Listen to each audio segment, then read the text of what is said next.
कसरी आयो त नेपालमा प्रजातन्त्र?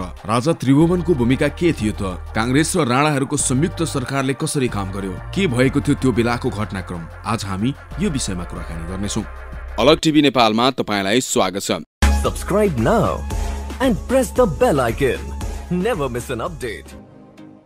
युग विक्रम राणाले निश्चय गरे अनुरूप विक्रमसम्म 2007 साल फागुन 4 गते बिहीबार राजा त्रिभुवन भारतबाट नेपाल फर्कने निधो भइसकेको थियो। नेपाली कांग्रेसका नेताहरू र मुक्ति सेनाका कमान्डरहरूले पनि सोही दिन काठमाडौँ फर्कने निधो गरेका थिए। राजा र नेताहरू मध्ये को पहिले फर्किए भन्ने बारे इतिहासकारहरूले फरक कुरा लेखेका छन्। बीपी कोइरालाको आत्मवृत्तान्तमा भनेका छन्, त्यसपछि हामी दिल्लीबाट पटना आयौं। पटनाबाट 2वटा जहाज गरेर काठमाडौँ पुग्यौं। राजा पुग्नुभन्दा आधा घण्टा पहिले हामी काठमाडौँको गौचरमा पुग्यौं। एयरपोर्टमा जनताको अत्यन्त ठूलो भिड थियो। यत्रो भिड त काठमाडौँमा कहिले भएन होला। यसको आधा घण्टापछि राजाको प्लेन आयो। हामी पनि त्यही एयरपोर्टमा पर्खिरहेका थियौं। मोहन शमशेर लगायतका सबै राणाहरू राजालाई स्वागत गर्न भनेर एयरपोर्ट पुगेका थिए। त्यही मोहन शमशेर र मेरो देखादेख भयो। यथार्थमा फागुन 3 गते 4 बजेतिर राजा त्रिभुवन नेपाल फर्किएका थिए। 1.5 घण्टापछि कांग्रेसका नेताहरू काठमाडौँ आएका थिए। त्यतिखेर हवाई मैदानमा राजालाई स्वागत गर्न मोहन शमशेर, बबर शमशेर र गणेशमान सिंहको उपस्थिति देखिनु र त्यहाँ मातृका प्रसाद कोइराला, विश्वेश्वर प्रसाद कोइराला र सुवर्ण शमशेरको उपस्थिति नदेखिनुले प्रश्न गर्दछ। यसरी 2007 साल कार्तिक 21 गते दरबार छोडी नेपाल स्थित भारतीय दूतावासमा शरण लिई सन् 1950 को नोभेम्बर 11 विक्रम सम्वत 2007 साल कार्तिक 26 गते भारत प्रस्थान गरेको 97औं दिन अर्थात् विक्रम सम्वत 2007 साल फागुन 4 गतेका दिन राजा त्रिभुवन आफ्नो परिवार र मुक्ति सेनाका सैनिकहरू सहित नेपाल फर्किए। काठमाडौँ हवाई मैदानमा ओर्लँदा राजा त्रिभुवनको हातमा बेरिएको एउटा कागज थियो। उनलाई सबैभन्दा पहिले अन्तिम राणा प्रधानमन्त्री मोहन शमशेरले दर्शन भेट गरी स्वागत गरे। त्यसपछि भारतीय राजदूत चन्द्रेश्वर प्रसाद नारायण सिंह र गणेशमान सिंहले स्वागत गरे। राजा त्रिभुवनले गणेशमान सिंहलाई चिनेका थिएनन्, त्यसैले त्यहाँ भारतीय राजदूतले उनको परिचय राजा त्रिभुवनलाई गराएका थिए। राजा त्रिभुवन हवाई मैदानबाट आफ्नो दरबार आउने क्रममा जनताले भव्य स्वागत गरेका थिए। सोही दिन राजा त्रिभुवन हवाई मैदानमा ओर्लिएको केही समयपछि अर्को 2वटा हवाई जहाजबाट नेपाली कांग्रेसका नेताहरू र मुक्ति सेनाका कमान्डर पूर्णसिंह ठाकुर र जीबी याक्थुम्बा लगायत अन्य मुक्ति सेनाका सैनिकहरू पनि त्यही हवाईजहाज मैदानमा ओर्लिए। उनीहरूको पनि ठूलो स्वागत भयो।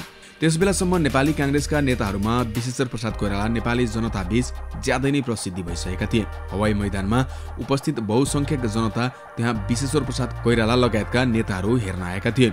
उनीहरूले विमान ओर्लिने बित्तिकै वीर विश्वेश्वर जिन्दाबादको नारा लगाएका थिए। त्यस सम्बन्धमा गणेशमान सिंहले लेखेका छन्, एकैछिनमा जहाजको ढोका खुल्यो र बीपी कोइराला हात हल्लाउँदै देखा परे।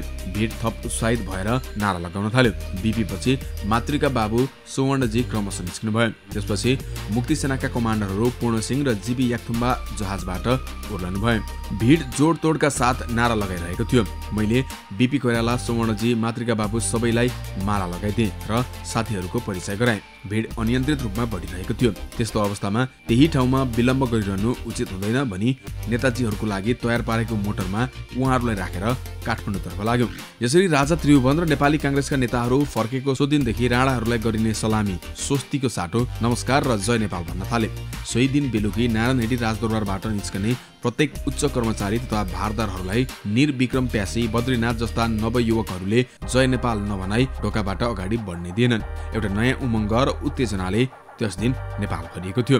वास्तवमा भन्ने हो भने नेपाली जनतालाई सोही दिन नै प्रजातन्त्र प्राप्त भइसकेको भान भएको थियो। विश्वेश्वर प्रसाद कोइराला र सुवर्ण शमशेरले सिंहदरबारमा गए अन्तिम राणा प्रधानमन्त्री मोहन शमशेरसँग शिष्टाचार भेट गरे। यस भेटमा पनि उनले गणेशमान सिंहलाई मन्त्रीमण्डलमा सामेल नगर्न फेरि अनुरोध गरे, तर त्यसलाई नेपाली कांग्रेसका नेताहरूले पूर्ण रूपमा अस्वीकार गरे।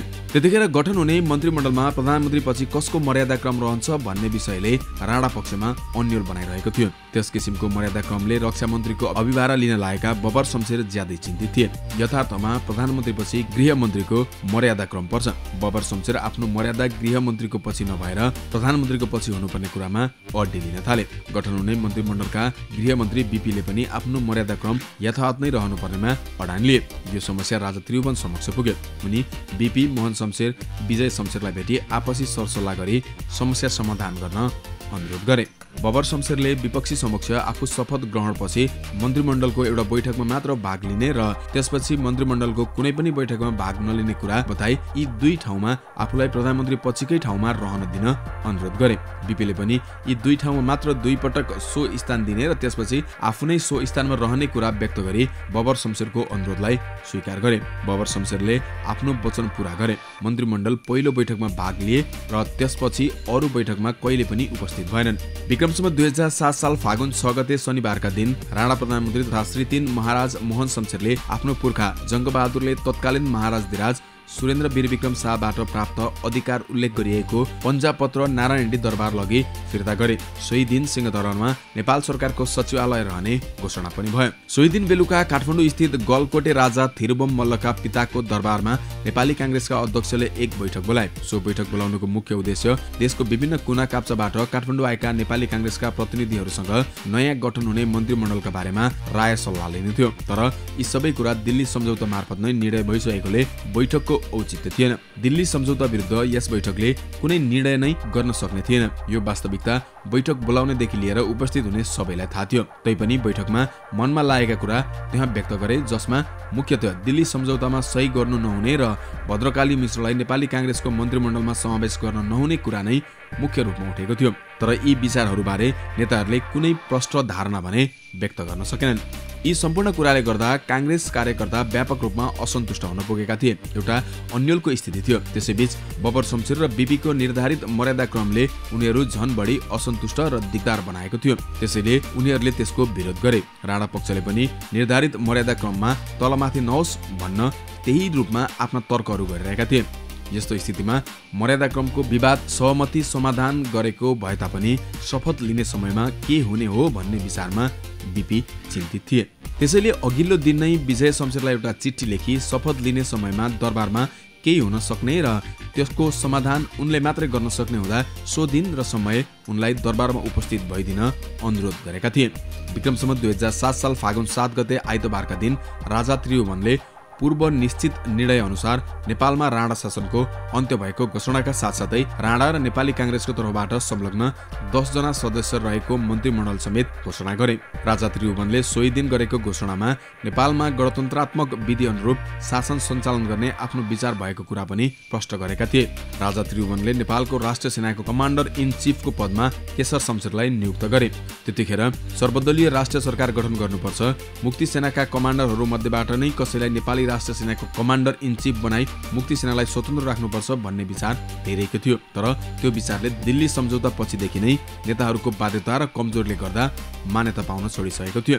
त्यसैले राणा र नेपाली कांग्रेसको संयुक्त मन्त्रीमण्डल गठन भए लगत्तै आलोचना सुरु भयो। टङ्कप्रसाद आचार्य र खड्गमान सिंह बस्नेत त अवश्य पनि मन्त्री हुन्छन् भन्ने सम्पूर्ण नेपालीको आशा निराशामा परिवर्तन भयो। संयुक्त मन्त्रीमण्डलको शपथ ग्रहणपछि नारायणी दरबारबाट बाहिरिँदा पहिले निस्केको राणा पक्षको 5 जना मन्त्रीहरूको मन्त्रीको मोटरमा नेपालकै झण्डा र अङ्गरक्षक पनि राष्ट्रिय सेनाका अफिसरहरू नै थिए। तर नेपाली कांग्रेसका 5 जना मन्त्रीहरूको मोटरमा नेपाली कांग्रेसको 4 तारे झण्डा र अङ्गरक्षक पनि मुक्ति सेनाका जवानहरू नै थिए। त्यो विडम्बनालाई देखेर त्यसै दिनदेखि नै पृथक रहेका ती पृथक सिद्धान्त र उद्देश्य लिएका व्यक्तिहरूको त्यो संयुक्त मन्त्रीमण्डलले कसरी काम गर्छ होला भन्ने सोच्न थाले, जुन कुरा गलत पनि थिएन। आदरणीय दर्शकबिन, आज हामीले राजेश गौतमद्वारा लिखित नेपालको प्रजातान्त्रिक आन्दोलन र नेपाली कांग्रेस शीर्षकको पुस्तकको सम्पादित अंश प्रस्तुत गर्यौं। भिडियो हेरेर साथ दिनुभयो तपाईप्रति एकदमै आभारी छौं र भिडियोको बारेमा मन परेमा मन नपरेमा कमेन्ट बक्समा कमेन्ट दिनुहोला।